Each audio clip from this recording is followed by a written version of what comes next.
As we continue in our table series, another aspect that I want to look at is how we can perform calculations in Microsoft Word. We have some formulas that we can also use. So let's check it out.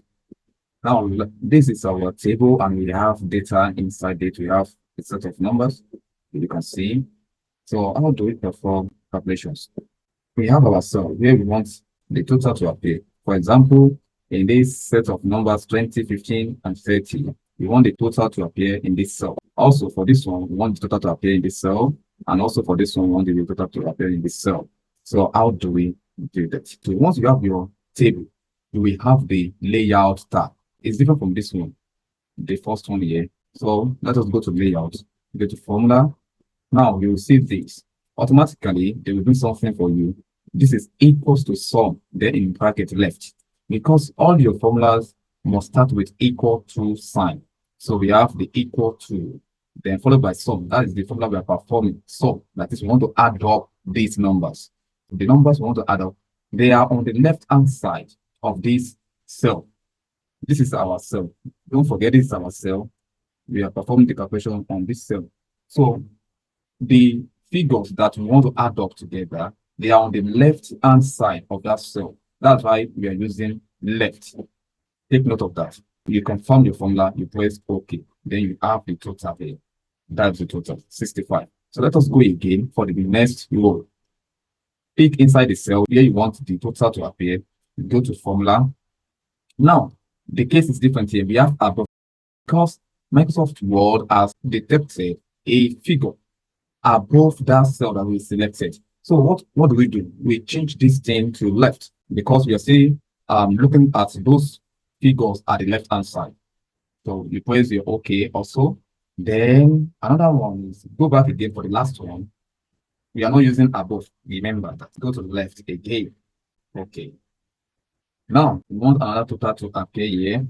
How do we do that? We want our total to appear. You can see we have 20, 85, 13. That is if we want to look at the figures vertically. We want our total to appear on the last cell here. The case will be different now. Once we go to formula, we have above. We are using above this time, and because those figures are above the cell that we want our total to appear in. We press OK. We go to the next one. The cell is below, is the last one. So the figures are above it. So that's why we are using above.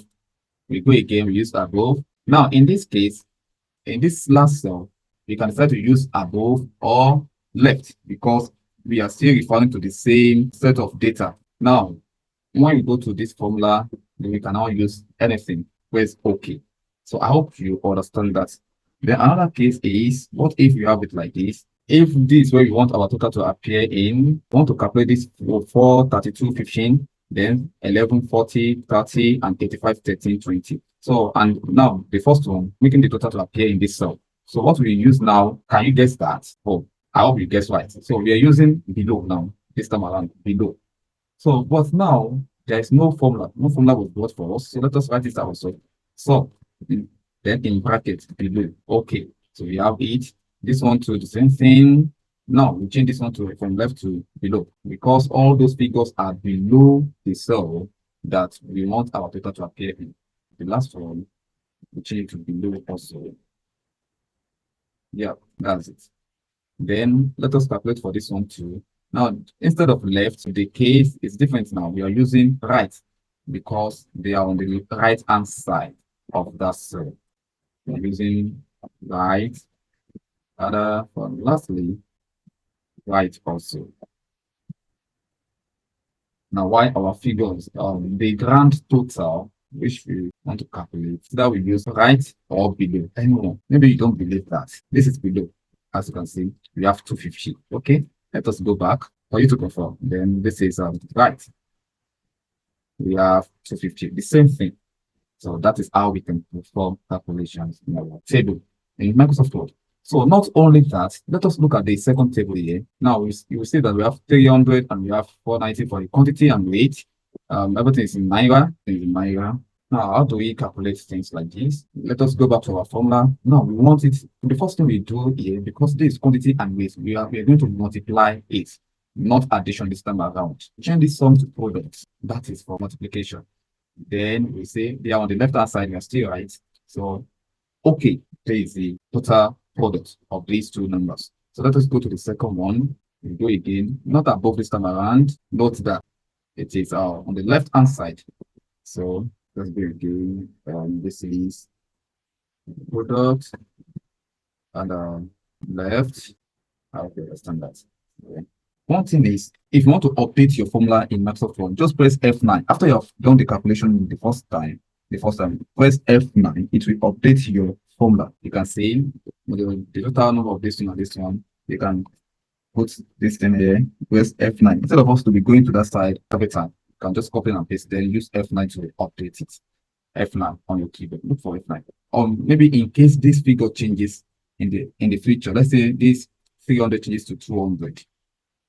So let us update this number. Just click inside the total that we have calculated before, then press F9 key. It will update. That's it. For the calculation here, it means we are adding up all these numbers. We go to formula, we have some above, very correct. So you press your OK. Now, transportation. What is the transportation? Let us just write anything. Let's say 50,000 is the transportation. Then workmanship is 250,000. So how do we add up all these numbers again? So don't forget that we are not starting the addition from this 980,000 naira. No, we are starting it from this place, 1,256,000 naira. So how do we do that? If we say from above, okay, let's see what we get. Is this total correct? No. So we have to start from this place.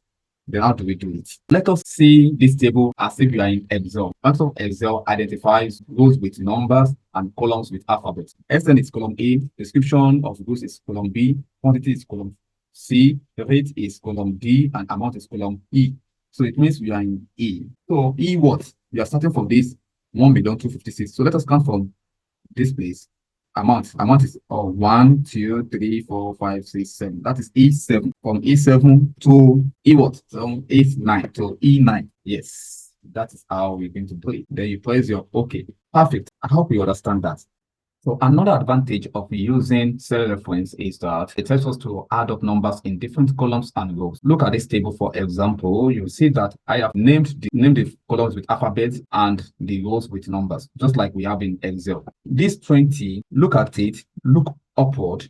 It falls in A, that is column A, while this 20 also falls in row 1. So if you want to name that cell, you will say this cell is A1. The column first before the row. This 30 is B2. This 72 is what? C4. I hope you can guess this 54 is what? Okay, D2. And the last one is E1 again. So let us use those cell references to add up all the numbers that we have there. So we go to, once you select it, we go to layout, then formula. Now begin to write those cell references one after the other. We are using sum. For this 20 is A1, B2, C4, D2, and finally E1. So if I add everything together, we have 196. Very correct. So that is how we can add up numbers in different columns and rows in Microsoft Word. Thank you.